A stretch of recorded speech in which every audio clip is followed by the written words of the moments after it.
കടിച്ച പാമ്പ് ഏതാണെന്നുള്ളത് ഒരിക്കലും തന്നെ പാമ്പ് കടിയേറ്റയാളെ ചികിത്സിക്കുന്നതിനെ സ്വാധീനിക്കില്ല. കാരണം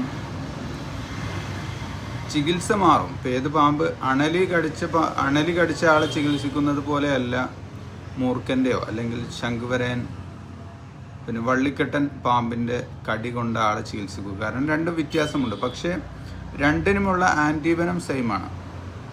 മറ്റൊരു കാരണം സാധാരണ സംഭവിക്കുക, ഈ കടിച്ച ആള് കടി കൊണ്ട് വെപ്രാളപ്പെട്ട് മാറിയിരിക്കുമ്പോൾ ഓടി വന്ന് കാണുന്ന അയൽവാസിയോ കൂടുള്ള ആളോ തെരഞ്ഞു പിടിച്ച് ഒരു പാമ്പിനെ തച്ച് അതിനെ കുപ്പിയിലാക്കി കൊണ്ടുവരും.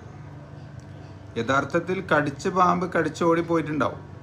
ഇവർക്ക് തിരഞ്ഞു കിട്ടുന്ന ഒരു പാമ്പിനെയാണ് ഡോക്ടർ എടുത്ത് കൊണ്ടുപോവുക. അപ്പോൾ ഡോക്ടർ ഈ ഒരു പാമ്പിന് ഏതാണോ കൊണ്ടുവന്ന് അത് മാത്രം ഉറപ്പിച്ച് ചികിത്സ മുന്നോട്ട് കൊണ്ടുപോയി കഴിഞ്ഞാൽ കടിച്ച പാമ്പ് വേറെ ആണെങ്കിൽ ജീവൻ അപകടത്തിലാവും. ജീവൻ അപകടത്തിലായി പോയിട്ട് പിന്നെ നിങ്ങൾ ഇതാണ് പാമ്പ് കൊണ്ടുവന്നത്, ഞാൻ അതിനുള്ള ചികിത്സയാണ് നൽകിയത് എന്ന് പറയാൻ പറ്റില്ല. ആൻറ്റിവെനം സെയിമാണ്.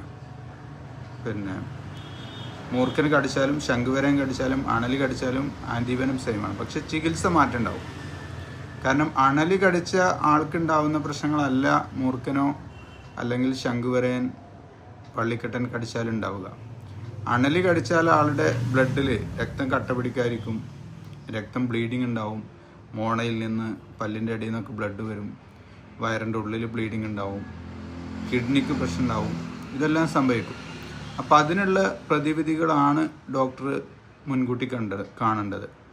ഒരാളെ പാമ്പ് കടിച്ച് ആൻറ്റിവെനം കൊടുക്കുമ്പോൾ തന്നെ ഇത്തരം പ്രത്യാഘാതങ്ങൾ മുന്നിൽ കണ്ട് അതിനുള്ള സൗകര്യങ്ങളാണ് ഡോക്ടർ തയ്യാറാക്കി വെക്കുക.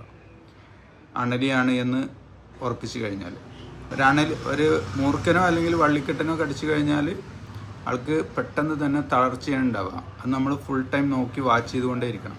പാമ്പ് കടിച്ച ആളെ ഓരോ 10 മിനിറ്റ് അല്ലെങ്കിൽ അരമണിക്കൂർ വെച്ചിട്ട് മോണിറ്റർ ചെയ്തുകൊണ്ടിരിക്കും. കണ്ണടക്കാൻ പറ്റുന്നുണ്ടോ, ക്ഷീണുണ്ടോ, ശ്വാസം എടുക്കാൻ പ്രയാസമുണ്ടോ, കൈനും കാലിനും ബലക്കുറവുണ്ടോ, ക്ഷീണുണ്ടോ, ഇതെല്ലാ കാര്യങ്ങളും, അയാളുടെ ഹൃദയമിടിപ്പ് വ്യത്യാസം വരുന്നുണ്ടോ, രക്തം ബ്ലീഡിങ്ങിൻ്റെ കട്ട പിടിക്കാനുള്ള സമയം ദൈർഘ്യം കൂടുന്നുണ്ടോ എന്നെല്ലാം വാച്ച് ചെയ്തുകൊണ്ടിരിക്കും.